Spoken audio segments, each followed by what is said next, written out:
Week 19 of the fantasy basketball season. And if you made it to your championship, congratulations. But if you need some roster help and some forward help, here's a few forwards you should look to hit on the waiver wire here in Week 19 of the fantasy basketball season. The first guy, Sadiq Bey, the Detroit Pistons. So Bey, he's been on the list a lot this season, on and off. And right here, obviously, the Pistons, it's been a bad season for this basketball team. And they're going to play a lot of the young guys. And Bey, he's been pretty decent in his rookie year this year. On the season, he's ranked 152 in fantasy basketball, 11.6 points a game, 4.3 rebounds, 1.3 assists, 2.4 threes a game, 85% from the foul line, and 40% from the field for Bey. So the last couple weeks, though, the numbers, they bumped up once again, 14 points a game, 6 rebounds, 2 assists, a steal, 3.1 threes a game, 77% from the foul line, but only 35% from the field, which obviously is horrible. But Bey,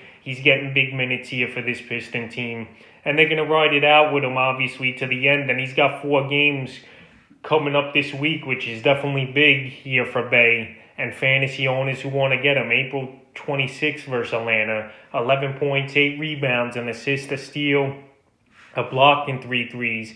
April 29th versus Dallas, 18 points, 8 rebounds, 3 assists, a steal, and 4 threes. And then a couple nights ago at Charlotte, 22 points, 7 rebounds, 5 assists, 2 steals, 2 blocks, and 5 3-pointers. So Sadiq Bey, he's scoring the basketball well. His 3-point shot's definitely fallen. And he's a decent assist guy and a good rebounder for a player who plays small forward. And right now, with the 4 games coming up and him producing, he's still available in 56% of fantasy leagues. So he's the first forward I would go out there and get. The second guy's Carmelo Anthony of the Portland Trailblazers. So Melo, the last couple years here, since he's been with Portland, it's rejuvenated and revitalized his NBA career. On the season, he's ranked 148 as Melo, still 13.6 points a game, 3.2 rebounds, 1.5 assists, 2 threes a game, 88% from the foul line, and 42% from the field. But the last couple weeks,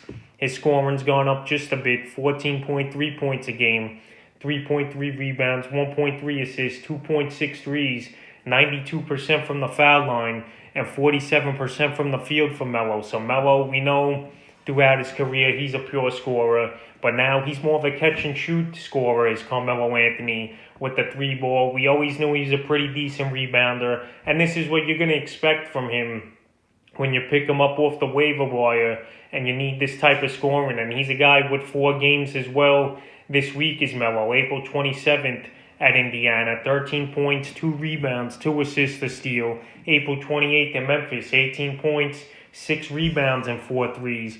April 30th in Brooklyn, 15 points, 2 rebounds, 3 assists, a steal, and a 3. And then last night in Boston, 13 points, 3 rebounds, and 3 threes. So Carmelo Anthony, he's definitely getting the job done here for this Portland team. And if you just need some scoring and rebounding and 3-point shooting, you can't go wrong here with Melo, in my opinion. And he still plays about 25-30 minutes a game here for this team, and he's still available in 51% of fantasy leagues. The next play is Rudy Gay of the San Antonio Spurs. So Rudy Gay, he's another veteran like Carmelo Anthony, who's been around a very long time, and he's a pure scorer as well as Gay. On the season, he's ranked 172 in fantasy basketball, 11.4 points a game, 5 rebounds, 1.5 assists, 1.7 threes a game, 79% from the foul line, and 42% from the field here for Rudy Gay. But the last couple weeks, he's been playing better and putting up better numbers, 13.1 points a game,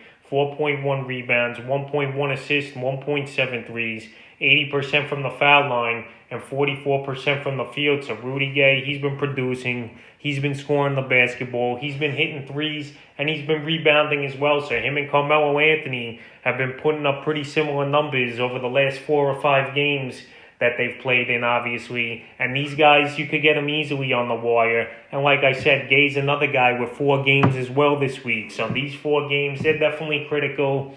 Obviously, in head-to-head leagues and points leagues, you need as much categories and points as you could get. And Rudy Gay, the last few games, April 26th at Washington, 17 points, 2 rebounds, and 2 threes.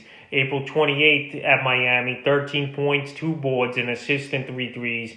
April 30th at Boston, 16 points, 1 rebound, 1 assist, and 3 threes. And last night versus Philly, in a tough loss, 18 points, 10 rebounds, 2 assists, 2 steals, and 2 threes. So Rudy Gay, he's playing about 25 to maybe 30 minutes a game. Last night he played 36, but he's producing, he's putting up numbers, and he definitely can help fantasy owners this week. And he's available in 84% of fantasy leagues. The next player is Kent Bazemore of the Golden State Warriors. So Bazemore, he's been a tricky player this season, but he's been getting an opportunity over the last couple weeks here with the Warriors, and he's been playing pretty well. On the season, he's ranked 171 in fantasy basketball, 6.7 points a game, 3.3 rebounds, 1.6 assists, a steal a game, 1.1 threes, 68% from the foul line, and 44% from the field from Bazemore. But the last few weeks here, 9.3 points a game. He's really rebounding the ball well, 7.5 rebounds, 2 assists, 2.8 steals, which is a huge number, a block, 2 threes, 62% from the foul line, and only 36% from the field, which obviously doesn't help and isn't a great stat. But Bazemore's been producing since he's been back from injury and playing. April 29th in Minnesota, 10 points, 10 rebounds, 2 assists, 3 steals, a block. And a couple nights ago with Houston, 6 points, 9 rebounds, 3 assists, 2 steals, a block, and 2 threes. So Bazemore, he's really producing for this team. And this team here, they're trying to make a late run to get into the playoff playing game, or obviously try to hit that 6 seed, which I doubt they'll do with 9 games late. But the veteran Bazemore, he's definitely producing, and he's been playing 30 minutes a game since he returned from his injury here. And he's definitely worth a pickup. They're going to believe in him. And he's another guy as well with 4 games coming up this week in the fantasy basketball season. So right here, he's available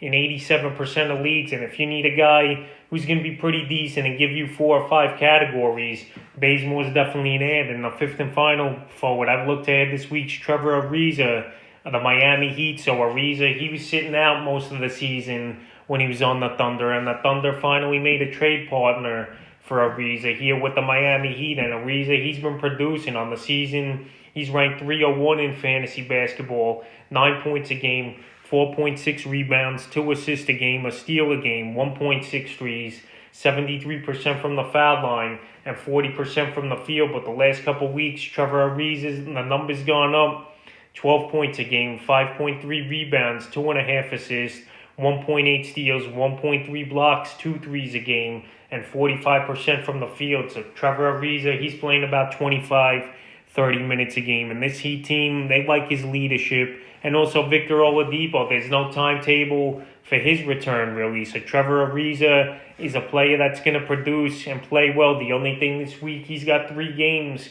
coming up. But if you need a bunch of categories, which he's going to help you in rebounding, he'll score the basketball decently, he'll get some steals, and he's even blocking shots as well. He's definitely worth an ad in my opinion. And he's available, is Ariza, in 85% of fantasy leagues. And the last few games for him, April 26th versus the Bulls, 18 points, 6 rebounds, 2 assists, 2 steals, 2 blocks, and 4 threes. April 28th versus the Spurs, 4 points, 6 rebounds, 3 assists, a steal, and a 3. May 1st at Cleveland, 18 points, 2 rebounds, 2 assists, a steal, a block, and 2 threes. And then last night at Charlotte, 9 points, 7 rebounds, 3 assists, 2 steals, 2 blocks, and a 3. So Ariza, he's given owners, like I mentioned, at least 5 or 6 categories, and that's very valuable, especially if you got to the end of the season here and you're trying to win a championship. Guys like this who give you categories are definitely worth an ad and big pickups down the stretch. So that's a few forwards here you should look to add on waivers here in Week 19 of the fantasy basketball season.